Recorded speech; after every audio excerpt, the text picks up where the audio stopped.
All right, Just 113,000 jobs added in the month of January, so another miss in terms of non-farm payrolls. The unemployment rate drops to 6.6% and appears to be a pretty clean drop. There are revisions because it's the January, as is the custom, but those revisions do not appear to significantly alter the picture for the labor market overall over the last year or so. Let me walk you through the non-farm numbers. 113,000 jobs added in January, below our survey, 180,000. The revision to December, that terrible number of 74,000, up just 1,000 more to 75,000.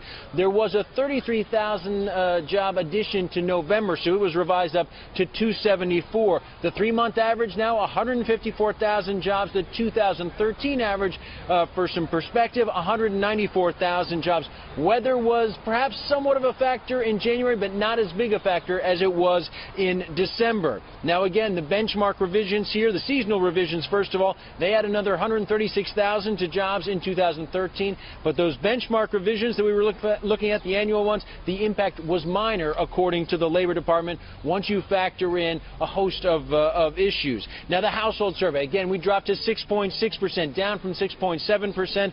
The number of unemployed, up 638,000. The number of unemployed, down 115,000. That explains that change. The participation rate, so much focus on that, up to 63% from 62.8. Again, a pretty clean number there in terms of the improvement. The population control adjustment had a negligible effect on the participation rate. That was something a lot of economists are going to be looking at. Again, U6, an important number here, total unemployed, including those marginally attached to the labor market, it is down to 12.7%, down from 13.1%. That's a pretty significant drop. Who was hiring in the month?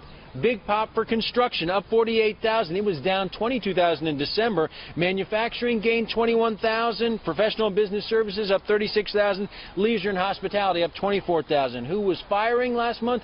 Retail down 13,000. We saw a 22,000 job hit in the sporting goods, hobby, and bookstore sector. Government down 29,000. The federal government down 12,000, with the Postal Service accounting for most of that. And the financial services sector down 2,000 in the month. Average hourly earnings up 0.2% month over month, up 1.9% year over year. The average weekly hours, 34.4, unchanged. Bottom line here, not as weak a report as what we saw in December, but not the kind of job growth certainly that the Fed was counting on, and not the kind of job growth a lot of Americans were hoping for as we head into 2014.